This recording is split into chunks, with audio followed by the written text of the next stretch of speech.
All right. Let's go to Kyle Field, where Auburn, coming off a loss at Oklahoma, heads back on the road for a game against Texas A&M that critically important for both teams, because these are two teams that I feel like have playoff expectations, may have playoff talent level, but this feels like a must win for each one given what they have remaining on the schedule.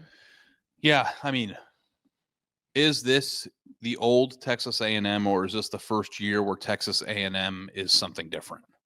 You know, they have won big games, like the game that they won last week against Notre Dame, or 2 weeks ago. They had a bye week. And then they've gone out and found a way to go 9-3 still. You know, is this or 8-4? Yeah, is this Mike Elko team different? And I think if you are a optimistic Aggie, which I'm not sure those exist anymore, and rightfully so, but if you are one and you're an endangered species, do you look at your receivers and say, hey, we have one of the best receiving duos in the country? Do you look at your running back and say Le'Veon Moss is the most underappreciated running back in the country? Do you look at your quarterback and say Marcel Reed has taken a step forward this year and is sporting a confidence and a swagger of a quarterback that, you know, can lead the drive that he led against Notre Dame on a regular basis? Do you have a really good defense? Do you have a team that is equipped to go 10-2 or better in an SEC and make the playoff this year? And I feel like, you know, coming off an emotional win against Notre Dame, you know, this is the spot at times where A&M will lay an egg, you know, after those types of wins. You know, their fans can't seemingly be happy for 2 weeks in a row or 3 weeks in a row. There's got to be something that makes them feel like an Aggie again. And I don't know what it is this year. I don't know what it is about Mike Elko's face, but I have this like gut feeling all the way down deep into my plums that this is a different team. No, I mean, like, it's not like this is a different team, that the program is changing and they're playing on a team that's also changing. And I don't really know, you know, I'll let you talk. So I was in Norman yesterday and I watched Auburn, and I think here's my thing about Texas A&M. We saw them against Notre Dame. I'm worried about Texas A&M giving up yards on the ground to Auburn, which did not give up on running the ball against Oklahoma, even though Oklahoma's defense was pretty spectacular. This may be another shootout like Notre Dame and Texas A&M, because I do think that those receivers that A&M has, that Marcel Reed, you know, Marcel Reed is mobile just like John Mateer. Auburn is really good at rushing the passer. They didn't get Mateer on the ground because he's very mobile. He has good pocket awareness. I think Reed probably fits into that bucket, though maybe not quite as polished in the pocket as Mateer. So I think it's going to be hard to get him on the ground, which means you're going to have some Mario Craver and Casey Concepcion scramble, drill, broken play kind of situations. But I also think that Texas A&M does not necessarily have the pass rush that they had last year. They don't have the pass rush that Oklahoma had. So they're not going to get Jackson Arnold on the ground 10 times like Oklahoma did. Jackson Arnold just barely missed Cam Coleman a couple times in that Oklahoma game. If I'm Texas A&M and I see number 8 and it looks like he's going to be in single coverage, I'm scared to death. Yeah. Because that is like Auburn, having seen what A&M did against Notre Dame, needs to be taking deep shots at Cam Coleman as often as humanly possible, because he's going to win some of those. He's going to force you into PI on some of those. And then the other piece of it, and I think Texas A&M is probably better in this respect than a lot of teams, but Auburn was trying to do some stuff with Eric Singleton Jr. against Oklahoma. Oklahoma was a fairly sure tackling team. So they got Eric Singleton Jr. on the ground when he caught the short pass.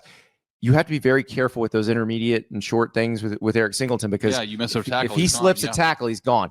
This could be a very high-scoring game. Yeah, I think that maybe that's almost what I expect. And I think there's two different types of desperation here, too. There's the Aggie, you know, this is different. Psychological thing. Auburn has a very real situation where you do not want to have a second loss now, given what you've got left on your schedule. Like, Auburn is good enough probably to compete for a playoff spot, but the timing, like, they can't take another loss now. Yeah, right. Especially 2 in a row when you were starting to feel really good about it. And it's like there were some pretty sad Hugh Freeze faces. Yeah. You were at the game. I don't know if you saw them on the telecast. Well, I mean, look, the SEC came out and said that the officials blew the call with Oklahoma on the Isaiah Satania play. So that could have changed the game for Auburn. So I get why they're upset. And the other part of it, though, is you can't give up 10 sacks. Yeah. You have to protect Jackson Arnold better. Now, Jackson Arnold also needs to get the ball out faster. And I think that's something that Hugh Freeze, like, remember that video that everybody went crazy over during preseason? Yeah, you want to throw your visor? It was Jackson Arnold not getting the ball out fast enough. So he will have to get the ball out faster, and that's up to Hugh Freeze to help scheme that in a way that allows him to get the ball out faster. I do think he'll be able to run a little more on Texas A&M's defense than he could on Oklahoma's. Yeah. He could not get loose. That QB draw that was devastatingly effective against Baylor didn't really do much of anything against Oklahoma. I think against Texas A&M, there's a better shot of that being successful. So again, I am very worried about both defenses in this game. Yeah. Jackson Arnold also has to be more accurate when he's being pressured too. Well, right. When you have Cam Coleman running wide open down the sideline, you have to hit him. You can't make him dive for the ball. Like, you have to give him a chance to catch the ball. Yeah.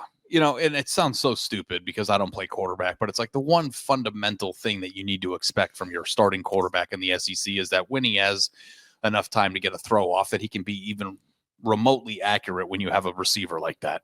And Auburn invested a hell of a lot of money in their receiving core this year. Yeah. And we need to see them, not only fed, but fed in a way that can allow them to eat, But the thing is that I saw a lot of criticism of Hugh Freeze after the game for continuing to try to run the ball. It was working by the end of the game. That's why they took a lead. That's how they got back in it. Like, against Texas A&M, if you watched what Jeremiah Love did to them in that game in South Bend, like, if you keep running the ball, if you're Auburn in this game, it will win it for you. Yeah. And that was kind of the backbone too of what Auburn was last year through all the terrible quarterback play. Every single good thing that really happened to them a year ago was because of their refusal to give up running it. I don't think they need to throw it more than they did. I just think when the opportunity arises, when Cam Coleman's running open, you have to hit him. Yeah. But I think that the distribution of the play calls was correct. I think they had that formula right. It's just a matter of can you hit that guy? And look, I get it. It's very tempting. If you think Cam Coleman's in single coverage, just chuck it up to him. Just do it. Yeah. But there are certain receivers that makes sense for in college football, and he's unequivocally one of them. But I don't think they should abandon the run. And I disagree with anybody who criticizes Hugh Freeze for continuing to run the ball against Oklahoma. That almost won them the game. Yeah. And you know what? They're playing one of the best defenses maybe in college football on the road, and they were in a one-possession game. Yeah. It took a flawless John Mateer drive against an Auburn defense that had been pretty good most of the day for them to lose that game. Yeah. I mean, it's a kind of a brutal 2-game stretch for Auburn with these back-to-back road games going back to Texas A&M after that. But the thing is, if you can steal one here, because you do get Georgia and Alabama at home, the harder part of your schedule, you've got some games at home. You get Missouri at home. You got to go to Arkansas. You got to go to Vandy. But there's a chance. There's a path. If you can beat Texas A&M in this game, then you get a week off. Then you play Georgia. Like, there's a path. So you got to steal this one, though. Yeah, I mean, this 4-game stretch is more of an off-road path than a paved one. Oh, yeah. There is a path.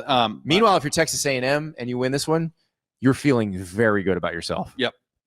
So this is a sneaky good game this week. I am so locked in. We were high on Auburn in the offseason. Let's see how right we might or wrong we have been on that. But I am starting to really buy into A&M after what I saw the other night, and that might be a mistake.